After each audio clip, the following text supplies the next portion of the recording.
നമസ്കാരം അജീഷ. നമുക്ക് ലോകത്ത് എല്ലായിടത്തും ഉണ്ടല്ലോ. നമുക്ക് യൂറോപ്പിലും അമേരിക്കയിലും ഓസ്ട്രേലിയ എല്ലായിടത്തും ഉണ്ട്. ഇപ്പോൾ എന്തായാലും കണ്ടത് നന്നായി. ഇപ്പോൾ നമ്മുടെ GCCയുടെ ടൈമാണല്ലോ. ഞാൻ നമ്മുടെ UK പിള്ളേർ കുറച്ച് അവരുടെ ഡൗട്ട്സ് ഉണ്ട്, അതൊന്ന് ചോദിച്ചോട്ടെ. ഉറപ്പായിട്ടും എന്ത് സംശയങ്ങളും ചോദിക്കാം. ഇപ്പോൾ GCCയുടെ ഒരു സെലക്ഷൻ ടൈമാണ്. ഇപ്പോൾ സ്വാഭാവികമായിട്ട് പാരൻസിനൊക്കെ ഒരു കൺഫ്യൂഷൻ ഉണ്ട്, ഏത് ബോർഡ് എടുക്കണം, ഏതായിരിക്കും നല്ലത്, അങ്ങനെയൊക്കെ. അതിനെക്കുറിച്ച് എന്താണ് നമുക്ക് പറയാനുള്ളത്?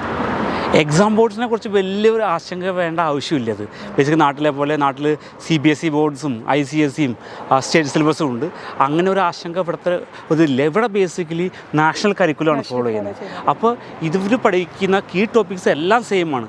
അപ്പോൾ സ്കൂൾസിൻ്റെ ടീച്ചിങ് സ്റ്റൈലിനോട് മാച്ച് ചെയ്യുന്ന രീതിയിലാണ് സ്കൂൾസ് ബോർഡ് സെലക്ട് ചെയ്യുന്നത്. അപ്പോൾ നമുക്ക് വലിയ ഡിസിഷൻസ് ഇല്ല ഏത് ബോർഡ് സെലക്ട് ചെയ്യണമെന്നുള്ളത്. ഇപ്പോൾ സ്കൂൾസ് സെലക്ട് ചെയ്യുന്നത്. ചില സ്കൂൾസിൽ അത് സയൻസ് ഇപ്പോൾ AQ ആണെങ്കിൽ, ചില സ്കൂൾസിൽ അത് എഡെക്സിലായിരിക്കും.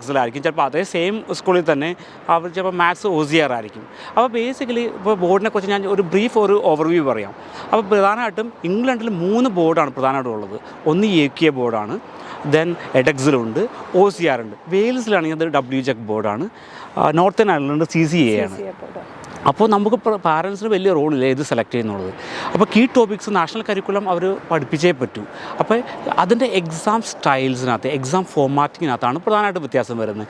അത് ബേസിക്കലി ചിലത് മൾട്ടിപ്പിൾ ചോയ്സ് ക്വസ്റ്റ്യൻസ് കുറച്ച് കൂടുതലായിരിക്കും, ചിലത് essay ടൈപ്പ് ക്വസ്റ്റ്യൻസ് ആയിരിക്കും. അപ്പോൾ ഫോർ എക്സാമ്പിൾ ഇപ്പോൾ AQA സയൻസ് മാത്സ് ഒക്കെ എടുക്കുകയാണെങ്കിൽ കുറച്ചും കൂടി ഒരു അപ്ലൈഡ് ലേണിംഗ് നമ്മൾ കണ്ടുവരുന്നത്. അപ്ലൈഡ് ലേണിംഗ് ക്വസ്റ്റ്യൻസ് കുറച്ച് അധികം ഉണ്ട് AQAയിൽ. ഓൺ ദ അതർ ഹാൻഡ് എഡെക്സലിന് കുറച്ചുകൂടി സ്ട്രക്ചേർഡ് ആണ്. അപ്പോൾ മാർക്ക് സ്കീമൊക്കെ കൊടുക്കുന്ന രീതിയിൽ കുറച്ചുകൂടി സ്ട്രക്ചേർഡ് ആയിട്ട് വരുമ്പോൾ അതിൻ്റെ വർക്കിംഗ് ഔട്ടിന് കുറച്ച് മാർക്ക് വരുന്നുണ്ട്. OCR ആണെങ്കിൽ കുറച്ചുകൂടി പ്രാക്ടിക്കൽസ് കുറച്ച് കൂടുതൽ ഇൻവോൾവ് ആണ്. അപ്പോൾ പ്രാക്ടിക്കലിന് കുറച്ചുകൂടി ക്വസ്റ്റ്യൻസ്, ഡാറ്റ ഇൻ്റർപ്രിട്ടേഷൻസ് കുറച്ച് അധികം വരും. ദെൻ എക്സ്റ്റൻഡ് ലേണിംഗ് ക്വസ്റ്റ്യൻസ് കുറച്ച് അധികം വരുന്നത് നമ്മൾ OCR അത് കണ്ടിരുന്നു. അപ്പോൾ നമ്മളിതിനകത്ത് ബേസിക്കലി ഒന്നും പഠിക്കേണ്ട ആവശ്യം, നമ്മൾ ആ എക്സാമിൻ്റെ സ്റ്റൈൽ മനസ്സിലാക്കുക, എക്സാമിൻ്റെ ആ ഫോർമാറ്റിങ് എങ്ങനെയാണെന്ന് മനസ്സിലാക്കുക. അത് കഴിഞ്ഞിട്ട് നമ്മൾ ആ കീ ടോപ്പിക്സ് പഠിക്കുന്ന രീതിയിൽ പഠിക്കുക. അപ്പോൾ പ്രധാനമായിട്ടും ഇതിന് ചെയ്യേണ്ട കാര്യങ്ങളെന്ന് വെച്ചാൽ, ഇതിനകത്ത് കുട്ടികൾ നന്നായിട്ട് ആ എക്സാം ബോർഡിൻ്റെ സ്പെസിഫിക്കേഷൻ അനുസരിച്ചിട്ട് പ്രിപ്പയർ ചെയ്യാമെന്ന് മാത്രമേ ഇതിനകത്തുള്ളൂ. അതോടൊപ്പം തന്നെ നമുക്കിപ്പോൾ ഒത്തിരി പാരൻസായിട്ട് ഞാൻ സംസാരിക്കുന്ന നേരത്തെ അവർ പറയുന്നൊരു കാര്യമാണ്, എങ്ങനെയാണ് കുട്ടികൾക്ക് ഉയർന്ന മാർക്ക് കിട്ടാനായിട്ട് എന്ത് ചെയ്യണം, അതോടൊപ്പം തന്നെ എങ്ങനെയാണ് അവർ എക്സാം എഴുതേണ്ടത്, എങ്ങനെ അപ്പിയർ ചെയ്യണമെന്ന് ഒത്തിരി ക്വസ്റ്റ്യൻസ് എനിക്ക് വരാറുണ്ട്. അതിന് നമുക്ക് അത് ശരി നമുക്ക് എന്ത് ഹെൽപ്പ് ചെയ്യാൻ പറ്റും? അതെ, ബേസിക്കലി നമുക്ക് ഒരു ഏഷ്യൻ പാരൻസിനുള്ള ഒരു കൺസേൺ ആണല്ലോ പിള്ളേർക്ക് മാർക്ക്. ബേസിക്കലി അഗെയിൻ അതിനകത്ത് നമുക്ക് പല തെറ്റിദ്ധാരണ ഉള്ള കാര്യം എന്ന് വെച്ചാൽ, അവസാന നിമിഷത്തിൽ ഒന്ന് പിള്ളേരെ പഠിപ്പിക്കാൻ നോക്കും. ഇയർ 11 ഇവിടുത്തെ GCSE ഇയർ 11 ആണ്, അതായത് നാട്ടിലെ SLCക്ക് ഈക്വലൻ്റ് ആയിട്ടുള്ളത്. അപ്പോൾ ഇയർ 11 ഒന്ന് പഠിപ്പിച്ചാൽ പോരാ. ഇയർ 7 8 ഒക്കെ വളരെ ഇമ്പോർട്ടൻ്റ് ആണ്. ഇയർ 7 8 അത് ഫൗണ്ടേഷൻ ലെവൽ കോഴ്സുകളാണ്. ആ ഫൗണ്ടേഷൻ ലെവൽ കോഴ്സുകൾക്ക് ബേസിക്കലി ഈ GCSEയുടെ എല്ലാം ഇത് പഠിപ്പിക്കുന്നത്. അപ്പോൾ എക്സാമിന് ഒരു 6 മാസം മുമ്പെങ്കിലും അവർ റിവിഷൻ തുടങ്ങിയിരിക്കണം. അപ്പോൾ ആ റിവിഷൻ കൃത്യമായിട്ട് സ്ട്രാറ്റജിക്കലായിട്ട് ആഴ്ചയിൽ ആക്ച്വലി ഇപ്പോൾ ഇത്ര സബ്ജക്ട്സ് തീർക്കണം, അല്ലെങ്കിൽ ഇത്ര ചാപ്റ്റേഴ്സ് തീർക്കണം, അവർക്ക് കൃത്യമായ സോളിഡ് പ്ലാൻ ഉണ്ടാവണം. പാരൻസിന് അത് ടൈം ടേബിളൊക്കെ ഉണ്ടാക്കുന്നതിൽ കുട്ടികളെ ഹെൽപ്പ് ചെയ്യാം. പിന്നെ കുട്ടികൾക്ക് മാർക്ക് ലഭിക്കുന്ന വേറൊരു കാര്യം വെച്ചാൽ, പലപ്പോഴും കുട്ടികൾക്ക് ക്വസ്റ്റ്യൻസ് റീഡ് ചെയ്യാൻ അറിയാൻ പാടുന്നതാണ്. അപ്പോൾ ഈ ക്വസ്റ്റ്യൻസ് റീഡ് ചെയ്യാൻ അറിയാൻ പാടുന്ന ബേസിക്കലി ഇംഗ്ലീഷ് വായിക്കാൻ പറ്റും, പക്ഷേ അതല്ല ഉദ്ദേശിക്കുന്നത് റീഡ് ചെയ്യാൻ. അതായത് ഫോർ എക്സാമ്പിൾ ഡിസ്ക്രൈബ് ക്വസ്റ്റ്യൻസ് ഉണ്ടാവും. ഡിസ്ക്രൈബ് എന്ന് പറഞ്ഞാൽ ബേസിക്കലി ആ പോയിൻറ്റ്സ് മാത്രമേ ഉള്ളൂ, 1 or 2 മാർക്കൊക്കെ ആയിരിക്കും. ആ പോയിൻറ്റ്സ് മാത്രം എഴുതിയാൽ മതി. On the other hand explain question ആണെങ്കിൽ അതിൻ്റെ അകത്ത് കുറച്ചും കൂടിയും ഡീറ്റെയിൽ ആയിട്ട് ഒരു കോഴ്സ് വേണം, ആ കോഴ്സ് ലിങ്ക് ചെയ്യണം. അതാണ് എക്സ്പ്ലെയിൻ ക്വസ്റ്റ്യൻസ് എന്ന് പറയുന്നത്. പിന്നെ ബേസിക്കലി വേറൊരു ക്വസ്റ്റ്യൻ വരുന്ന കമ്പാരിസൺ ക്വസ്റ്റ്യൻ വരും. കമ്പാരിസൺ വരുന്നത് അതിൻ്റെ ഡിഫറൻസും സിമിലാരിറ്റീസും നമ്മൾ എഴുതണം. അപ്പോൾ പിള്ളേർക്ക് ക്വസ്റ്റ്യൻസ് കാണുമ്പോൾ ഒരു ഐഡിയ കിട്ടണം, ഇതാണ് ചോദിക്കുന്നത്, എക്സാമിനർ എന്താണ് ആ ക്വസ്റ്റ്യൻ ഇന്ന് ഡിമാൻഡ് ചെയ്യുന്ന കുട്ടികൾക്കൊരു ഐഡിയ വേണം. പിന്നെ വേറൊരു പാറ്റേൺ കണ്ടുവന്ന് ഇവാലുവേഷൻ ക്വസ്റ്റ്യനാണ്. ഇവാലുവേഷൻ ക്വസ്റ്റ്യൻ പലപ്പോഴും കുട്ടികളെ പേപ്പർ നോക്കുമ്പോൾ നമ്മൾ കാണാറുണ്ട്, ഇവാലുവേഷൻ ക്വസ്റ്റ്യൻ ആൻസർ ചെയ്യാൻ മിക്കവാറും കുട്ടികൾക്ക് അറിഞ്ഞുകൂടാ. അതിനകത്ത് പ്രോസും കോൺസും എഴുതണം. ദെൻ അവർക്കടെ ഒരു കൺക്ലൂഷൻ എഴുതാം, അവർക്കടെ ഒരു ഒപ്പീനിയൻ. അത് തെറ്റാവാം ശരിയാവാം, അത് ബേസിക്കലി അവർക്ക് എഗ്രി ചെയ്യാം, ഡിസെഗ്രി ചെയ്യാം, പക്ഷേ അവർക്കൊരു ഐഡിയ ഉണ്ടാവണം. അവർ പറയുന്ന പോയിൻറ്റ്സ് ജസ്റ്റിഫൈ ചെയ്യാൻ അവർക്ക് പറ്റണം. അപ്പോൾ ക്വസ്റ്റ്യൻസ് വായിക്കുക. അപ്പോൾ ബേസിക്കലി കുട്ടികൾക്ക് എന്ത് പറ്റി, ഒരു സ്ട്രക്ചർ കിട്ടി, അത് എങ്ങനെയാണ് ആൻസർ ചെയ്യേണ്ടതെന്ന് കുട്ടികൾക്കൊരു സ്ട്രക്ചർ കിട്ടി ആ എക്സാമിനെ കുറിച്ച്. അതിന് എക്സ്പ്ലെയിൻ ചെയ്ത് കൊടുക്കുന്നുണ്ട് നമ്മുടെ ടീച്ചേഴ്സ് എക്സ്പ്ലെയിൻ ചെയ്ത്. അപ്പോൾ നമ്മൾ എക്സാമിനേഷൻ ഇതിനകത്ത് ഒത്തിരി നമ്മൾ ഫോക്കസ് കൊടുക്കുന്നുണ്ട്. അപ്പോൾ അതിനുശേഷം ആ കൺസെപ്റ്റ് അണ്ടർസ്റ്റാൻഡ് ചെയ്യുക. ഫോർ എക്സാമ്പിൾ ഇപ്പോൾ ഗ്രീൻ ഹൗസ് ഇഫക്റ്റ്. അപ്പോൾ ഗ്രീൻ ഹൗസ് ഇഫക്റ്റിനെ കുറിച്ച് ബേസിക്കലി ആ ക്വസ്റ്റിന് കൺസെപ്റ്റ് കുട്ടിക്ക് മനസ്സിലായി.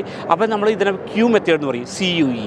അപ്പോൾ ബേസിക്കലി കമാൻഡ് വേർഡ്സ് ആണ് നേരത്തെ ഞാൻ പറഞ്ഞ explain, describe, evaluation, comparison command words ആണ്. ദെൻ അണ്ടർസ്റ്റാൻഡ് ആ കൺസെപ്റ്റ്. അപ്പോൾ ഗ്രീൻ ഹൗസിൽ വരുമ്പോൾ എങ്ങനെയാണ് ഇത് ചെയ്യാൻ പറ്റുന്നത്. ദെൻ എന്ന് പറഞ്ഞ എക്സ്പ്ലനേഷൻ, അവരെങ്ങനെയാണ് അത് എക്സ്പ്ലെയിൻ ചെയ്യാൻ പോകുന്നത്.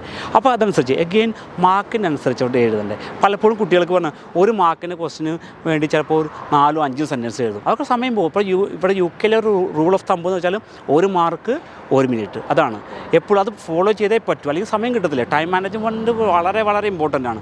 അപ്പോൾ ഒരു മാർക്കാണെങ്കിൽ അവർക്ക് വേണ്ട ആ ഒരു മാത്രമേ. ഇപ്പോൾ ഡിഫൈൻ ഓസ്മോസിസ്, അപ്പോൾ ബേസിക്കലി ആ ഓസ്മോസിസിൻ്റെ ഡെഫിനേഷൻ മാത്രം അവർ എഴുതിയാൽ മതി. കൂടുതൽ കോംപ്ലിക്കേഷൻ അത് പോകേണ്ട ആവശ്യമില്ല. അതിനുശേഷം ഒരു 3-4 മാർക്ക് ക്വസ്റ്റ്യൻ, ഒരു 5-6 മാർക്ക് ക്വസ്റ്റ്യൻസ്. അപ്പോൾ കൃത്യമായിട്ടും ആ ഒരു ചാപ്റ്റർ പഠിക്കാൻ തുടങ്ങുന്ന സമയത്ത് അവർക്കൊരു സോളിഡ് ഐഡിയ ഉണ്ടാവും. ഇതൊരു പൊട്ടൻഷ്യൽ 6 മാർക്ക് ക്വസ്റ്റ്യൻ ആണ്, ഒരു 3 മാർക്കിൻ്റെ ക്വസ്റ്റ്യൻ ആയിരിക്കും. അപ്പോൾ ഇത് എങ്ങനെയാണ് അവർക്ക് കിട്ടുന്നത്? ബേസിക്കലി പാസ്റ്റ് പേപ്പർ ക്വസ്റ്റ്യൻസ് ചെയ്യണം.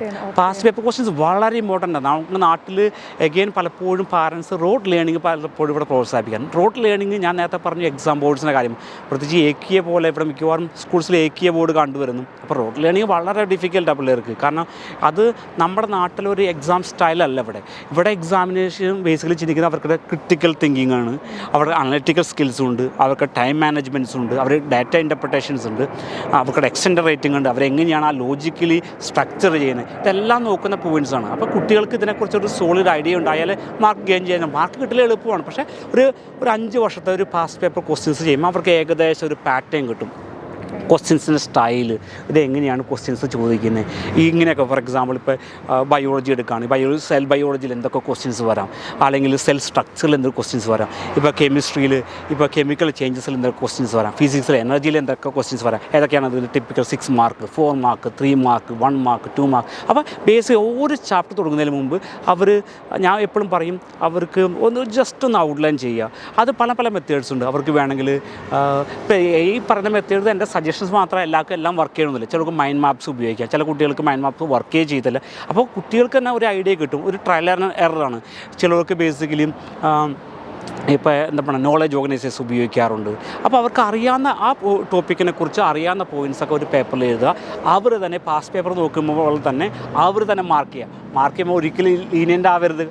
നമ്മൾ സ്നേഹം കാണിക്കാൻ പാടില്ല. കാരണം അവിടെ നമ്മളോട് അങ്ങനെയല്ല സ്നേഹം കാണിക്കുക. നമ്മളപ്പോൾ ഹാർഷായിട്ട് മാർക്ക് ചെയ്തോണം. പോയിൻറ്റ്സിലേക്ക് മാർക്ക് കൊടുക്കുകയും ചെയ്യരുത്. അപ്പോൾ അങ്ങനെ ഒരു 5 ഇയേഴ്സിലെ ക്വസ്റ്റ്യൻ പേപ്പറൊക്കെ ചെയ്ത് കഴിയുമ്പോൾ അവർക്ക് നല്ലൊരു സോളിഡ് ഐഡിയ കിട്ടും. ഇങ്ങനെയൊക്കെ ക്വസ്റ്റ്യൻസ് വരുന്നത് അവർക്ക് കോൺഫിഡൻസ് കിട്ടും. കാരണം കോൺഫിഡൻസ് വളരെ ഇമ്പോർട്ടൻ്റ് ആണല്ലോ എക്സാമിനേഷൻ. അപ്പോൾ എങ്ങനെ വേണമെന്ന് നമ്മൾ മോൾഡ് ചെയ്തെടുക്കും. എക്സാക്ട്ലി. ഇപ്പോൾ നമ്മുടെ അക്കാഡമിയിൽ നമ്മൾ ചെയ്യുന്നത് പറഞ്ഞാൽ ഈ കുട്ടികളെ എങ്ങനെ ഒരു മോൾഡ് ചെയ്തെടുക്കുന്ന ചെയ്യുന്നത്. അപ്പോൾ പലപ്പോഴും നമ്മൾ പാരൻസിനും ഉണ്ടാവണം വേറൊരു കൺസേൺ അല്ല നാഷണൽ കരിക്കുലം. അപ്പോൾ പലപ്പോഴും ഇപ്പോൾ നാട്ടിൽ നിന്ന് പറഞ്ഞ ടെക്സ്റ്റ് ബുക്ക് ഉണ്ട്. ഇപ്പോൾ 7ാം ക്ലാസ്സിൽ ഒരു ടെക്സ്റ്റ് ബുക്ക് ഉണ്ട്. അപ്പോൾ 7ാം ക്ലാസ് ചാപ്റ്റർ 1, 2, 3, 4 അങ്ങനെ പഠിക്കുന്നത്. പക്ഷേ ഇവിടെ നിന്ന് നാഷണൽ കരിക്കുല ഒരു KS3 കരിക്കുലം. അത് ഇയർ 7 or 8 ചില സ്കൂൾസിൽ ഇയർ 9 വരെ പോകും. അപ്പോൾ ആ 3 വർഷത്തോളം ഒരിക്കലും അവർ പഠിപ്പിക്കുന്നത്. അതല്ലാതെ ഇയർ 7 ടെക്സ്റ്റ് ബുക്കിൻ്റെ ടോപ്പിക്ക് പഠിപ്പിക്കണം. ആ കുട്ടികൾ മിക്കവാറും പഠിക്കാനായിട്ട് അറിയാമല്ലോ. കുറച്ചും കൂടിയും ഇപ്പോഴത്തെ ഒരു മോഡേൺ കുട്ടികൾ പഠിക്കാൻ വലിയ താല്പര്യമില്ലാത്ത കുട്ടികളൊക്കെയാണ്.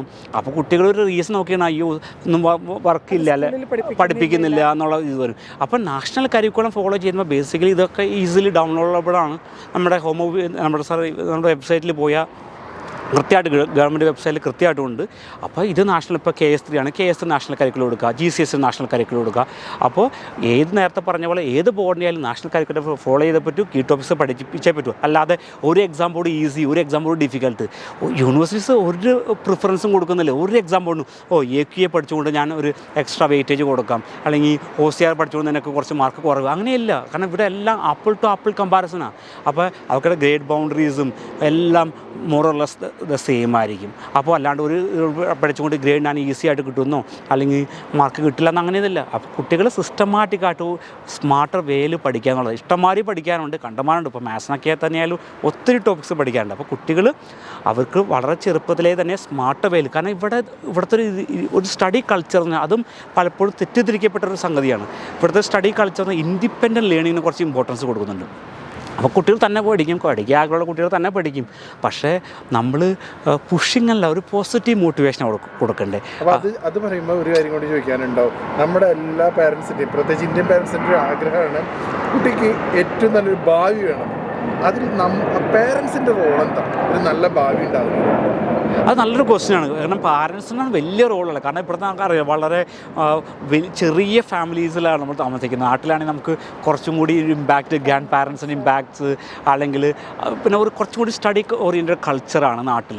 ഇവിടെ എഡ്യൂക്കേഷൻ വളരെ ഇമ്പോർട്ടൻസ് കൊടുക്കുന്ന കൺട്രി ആണെങ്കിലും ഇവിടെ ഒത്തിരി മരം കയറ്റിപ്പിച്ച് അങ്ങനെ ഉള്ള രീതിയില്ല. പഠിക്കാൻ ആഗ്രഹമുള്ള കുട്ടികൾ തന്നെ പഠിക്കും, തന്നെ ഇൻഡിപെൻഡൻറ്റ് റിസർച്ച് എഴുതി പഠിക്കും. അപ്പോൾ പാരൻസ് ചെയ്യുന്നത് വെച്ചാൽ കൃത്യമായിട്ടും ഒരു ടൈം ടേബിൾ ഉണ്ടാക്കാണ്ട് അവരെ ഹെൽപ്പ് ചെയ്യുക. പഠിക്കുന്ന സമയത്ത് ഓക്കെ ഇത്ര സമയം പഠിക്കുക, ഇത്ര സമയം കളിക്കുക, മറ്റുള്ള കാര്യത്തിലൊക്കെ ഇടപെടുക. ദെൻ പാരൻസ് മീറ്റിങ്ങിൽ പോവുക. പലപ്പോഴും പാരൻസ് മീറ്റിങ്ങിന് പല പാരൻസും പോകാറില്ല. അപ്പോൾ കുട്ടികളുടെ ആ സ്ട്രെങ്ത്തും ഏരിയാസ് ഓഫ് ഇമ്പ്രൂവ്മെൻറ്റും അങ്ങനെ അവർക്ക് ഐഡിയ കിട്ടുന്നത്. പാരൻസ് മീറ്റിങ്ങിന് കൃത്യമായിട്ട് പോവുക. അതിനുശേഷം ടീച്ചേഴ്സിനോട് ഒരു കൺസ്ട്രക്റ്റീവായിട്ടുള്ള ഒരു ഫീഡ്ബാക്ക് ചോദിക്കുക. എന്താണ് അവരുടെ ഏരിയാസ് ഓഫ് ഇമ്പ്രൂവ്മെൻറ്റ് എന്താണ്. അതിനുശേഷം പിന്നെ കുട്ടികളോട് തന്നെ അവരുടെ കരിയർ ആസ്പിറേഷൻസിനെ കുറിച്ച് ചോദിക്കുക. എന്താണ്, അല്ലാതെ ഇന്ന് പഠിച്ചുകൊണ്ടേ ഈ കൺട്രിയിൽ രക്ഷപ്പെടുന്നില്ല. കാരണം ലാൻഡ് ഓഫ് ഓപ്പർച്യൂണിറ്റീസ്. അപ്പോൾ എന്തിനുള്ള ഒരു സ്കോപ്പുണ്ട് ഈ കൺട്രിയിൽ. അപ്പോൾ അവരതനുസരിച്ച് അവരുടെ ഇൻട്രസ്റ്റ് അനുസരിച്ച് അവരുടെ പാഷൻ അനുസരിച്ച് അവരെ ഡെവലപ്പ് ചെയ്യുക. ദെൻ ഇവർക്ക് പിന്നെ പ്രത്യേകിച്ച് നമുക്ക് ഇവർക്ക് സോഫ്റ്റ് സ്കിൽസൊക്കെ കുറച്ച് കൂടുതൽ ഡെവലപ്പ് ചെയ്യണം. നമുക്ക് പലപ്പോഴും ഇപ്പോൾ കണ്ടുവരുന്ന ഒരു സംഗതി എന്ന് വെച്ചാൽ ടൈം മാനേജ്മെൻറ്റ് സ്കിൽസ് വളരെ വളരെ കുറവാണ്.